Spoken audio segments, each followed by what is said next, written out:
What's good? We're back in this thing. Today we're going to be going over one of my favorite effects and transitions right now. It honestly can be done as both. It's like this freeze frame paint effect. It's super fire, not too hard to do, and I've seen it becoming a little bit more popular recently. With that being said, I don't want to take up too much of your time in the intro, but I'm actually going to be giving everyone that's watching this video a discount code on my Ultimate Texture Bundle V2. We're actually going to be using the pack in this video, and if you use code PAINT at checkout, you can get yourself 10% off. So go ahead and cop that on BryanDelimata.com, but let's get into the video and break down this effect. Before we go ahead and get started with the tutorial, go ahead and follow Suzy on Instagram. He's the one that kind of popularized this effect. I don't know if he's the one that came up with the overall effect, but this is how I found out about the effect. It's super fire. He has really crazy videos and he's super slept on. So go ahead and follow him on Instagram. I'll have it linked down in the description. So now that we're in Premiere, I just want to go ahead and show you the effect. So when I play that, you can see it's a pretty quick transition, just flashes with some paint. It looks really realistic. It looks like it's painted on some piece of papers.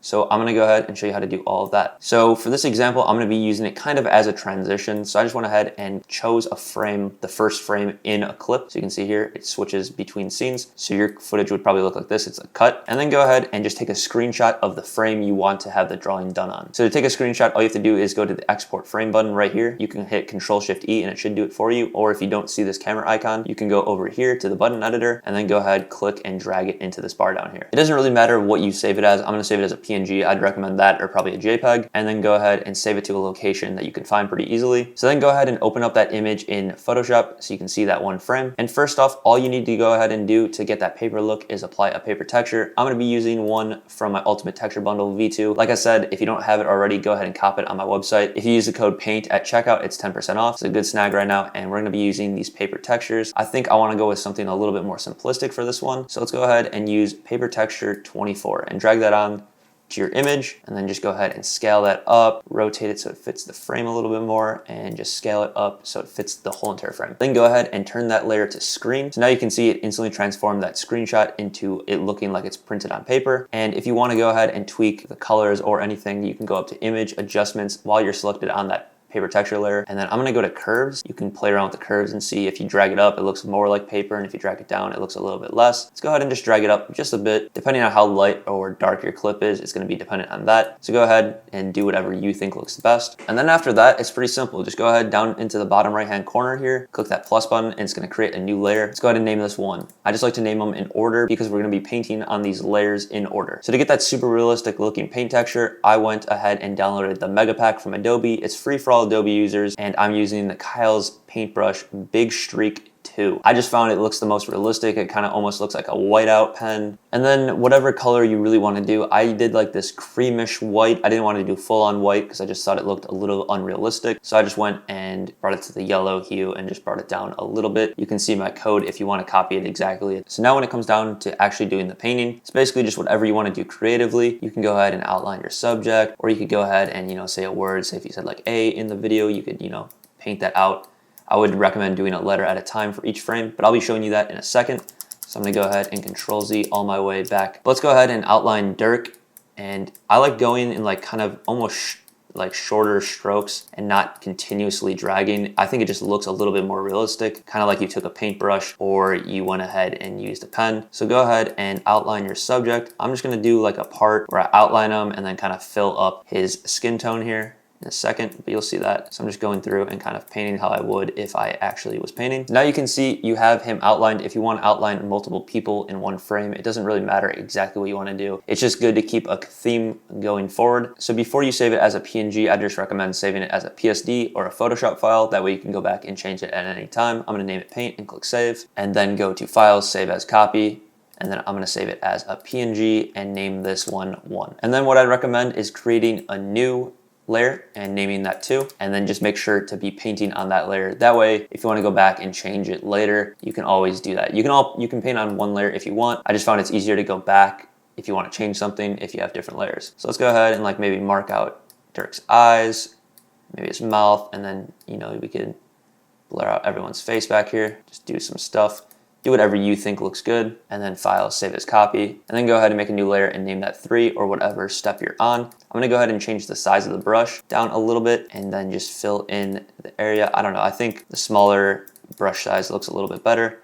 in my eyes, but you can do whatever you want. And then with the technique, I kind of just like filling out outlines of, you can see I'm doing this arm first, and then I'm gonna go ahead and do this arm. That way it kind of just looks like you were painting something specific and not just coloring in a specific area. Then I'm gonna do this on the same layer actually, because we're gonna fill up his arm. And then I'm gonna go ahead and file and save this as the third PNG. 3, click OK. Then create that fourth layer. Let's go ahead and just color in the rest of his face. I think the brush size kind of depends on how realistic it looks. I think if you go too small, it's not gonna look super realistic, but if you go really, really big, I think that's where it kind of starts looking a little bit fake. Honestly, if I were to redo this right now, I'd probably go a little bit smaller as a brush size. But for the tutorial, you get the concept. You can really spend time and make this look really realistic. But with the overlay going on and everything, it's gonna hide it and it's gonna look really, really good actually. You can see here on Meek's face, I think this one looks really realistic actually. So, you know, just go ahead and spend the time and make it look good. And then go ahead and file, save this as another PNG,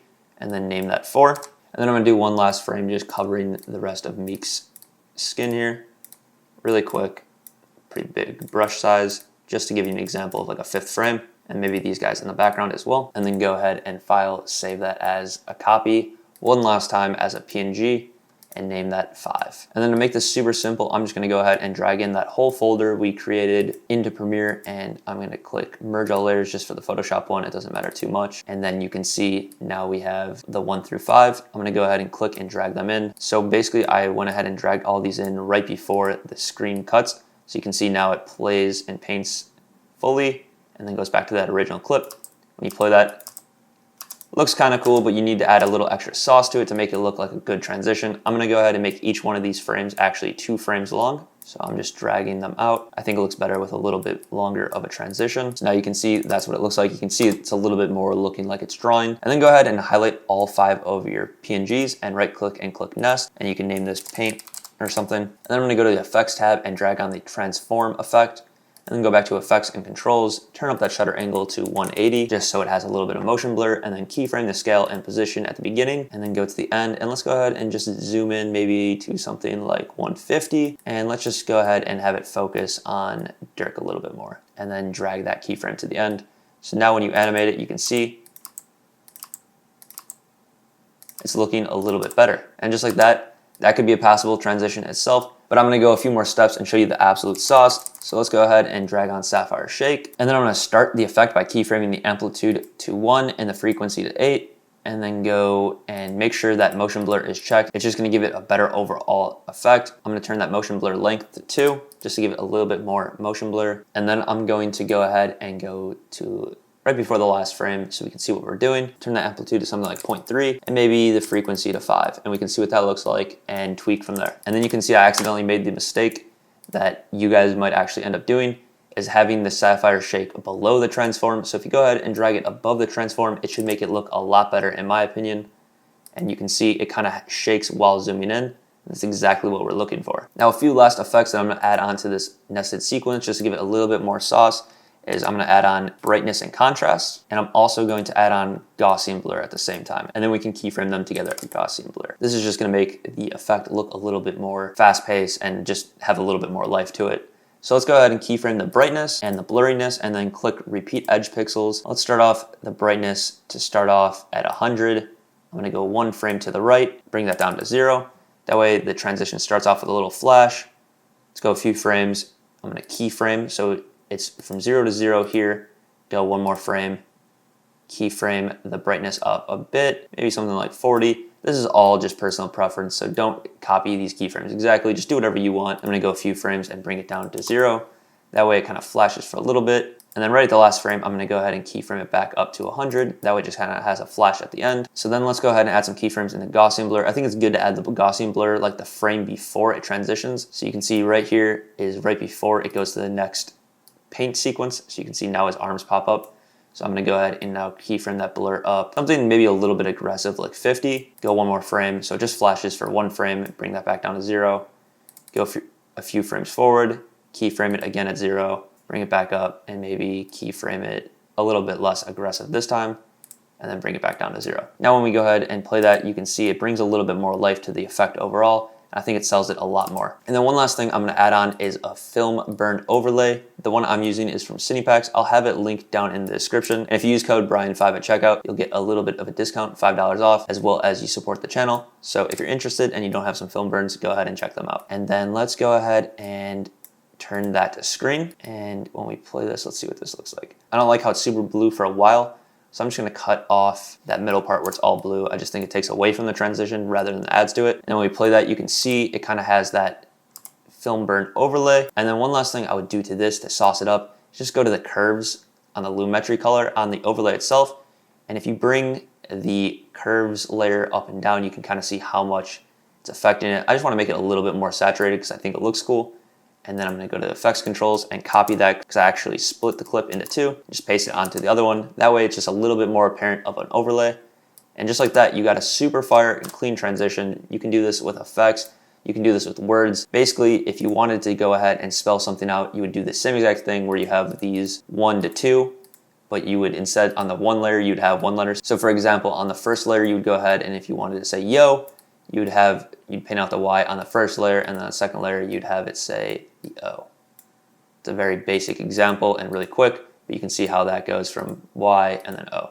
And it's the exact same concept. And for example, in between frames, you could change each paper texture. It doesn't take too much extra work, and it makes it look like it's a different piece of paper each time. So you could go ahead and do that, just drag on a different paper texture, go to screen, remove that other one, and there you have it. There's another frame of a different paper texture. But yeah, guys, that's pretty much all I got for you guys in this one. If you made it all the way to the end, like always, I do appreciate you. If you haven't already, like, comment, subscribe, do all that YouTube stuff. Like I said, if you wanted to snag the Ultimate Texture Bundle V2, I'll have it linked down below, as well as the discount code PAINT at checkout for 10% off. But yeah, guys, that's pretty much all I got for you guys in this one. Peace!